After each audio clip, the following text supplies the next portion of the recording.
When we talk about feminist psychology or feminist psychotherapy, we often think that this area of psychology talks about the women's equality, or it is against men, or somehow it talks about equality too far, or uh, it talks about women's right. Pero dito, pag-uusapan natin kung ano ba talaga yung feminist psychology.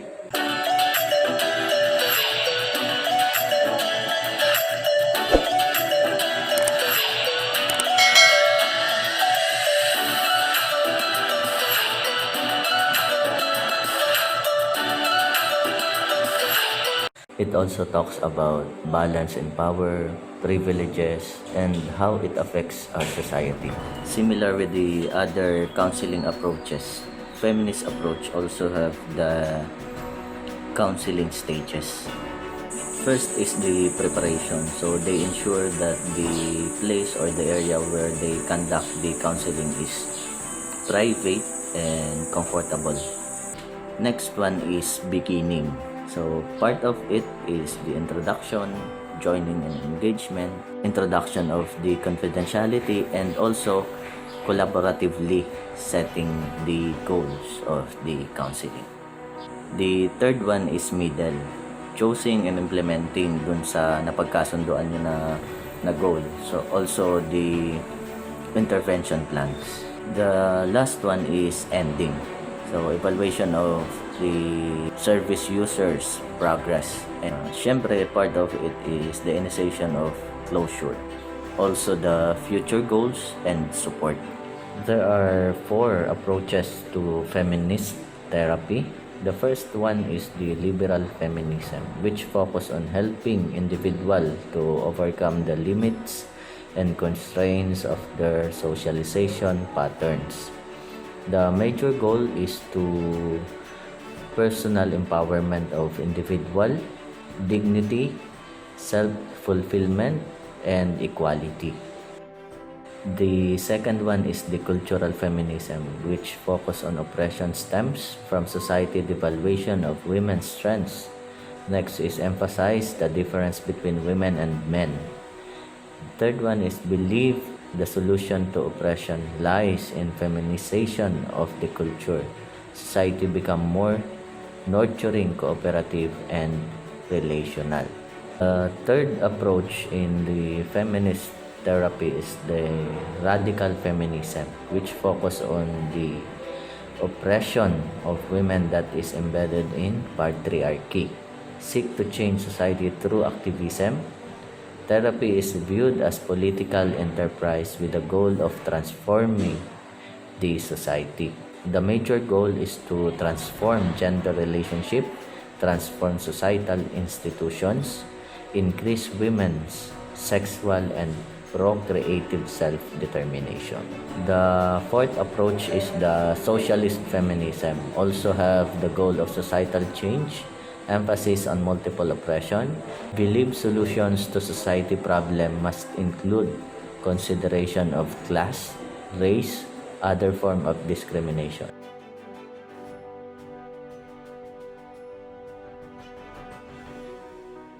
Although feminist therapy began in 1960 as a process of women helping other women, it has evolved including couples, a family, and people of all ages and any gender who wants to explore the role of gender plays in their emotional lives and relationship or those of their loved ones.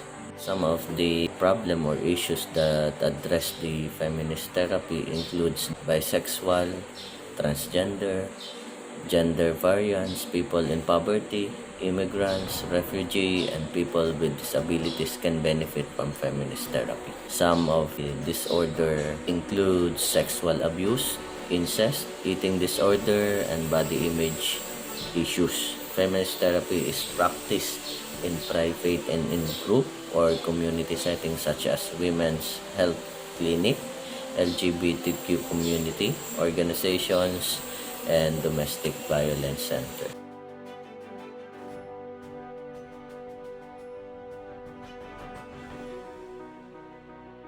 In feminist therapy, the clients explore their individual identity, find their strength, and use them to feel more powerful in society. In addition to the analysis, the therapist uses tools and techniques such as role-playing, assertiveness training to help client build their identity and self-esteem to the degree they can behave freely rather than conform to the cultural expectation and gender roles that other beliefs are appropriate.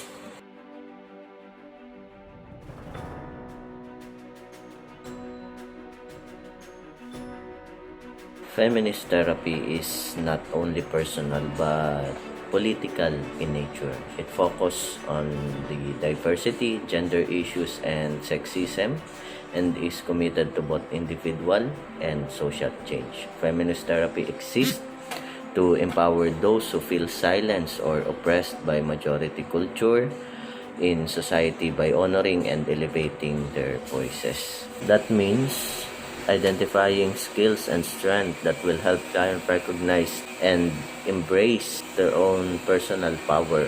Feminist therapy is based on the understanding that individuals are affected by this struggle with societal norms and must learn to look to themselves as experts in their own unique identity.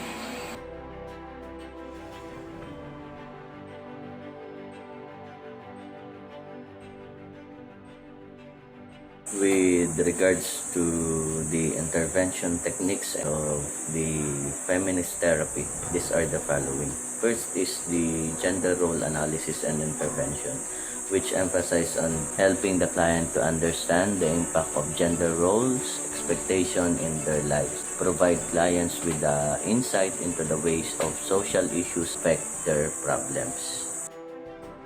Next is the power analysis and power intervention, which emphasize on the power differences between men and women in society. Clients help to recognize different kind of power they possess and how they and others exercise power. One of the most significant approach or technique intervention in the feminist therapy is the bibliotherapy, which includes the reading assignment that address issues such as coping skills, gender role stereotypes, power differential between women and men, gender inequality, ways sexism is promoted in society obsession. Another is the assertiveness training. Women become aware of their interpersonal rights, transcends stereotypical sex roles, change negative beliefs, implement change in their daily lives. Then the next one is the reframing. Change the frame of reference for looking at an individual behavior, shifting from intrapersonal to interpersonal definition of a client's problem. And the last one is the relabeling. Changes the label of evaluation applied to the client's behavioral characteristics. Generally, the focus is shifted from a negative to a positive evaluation. I think that's it, and thank you for watching.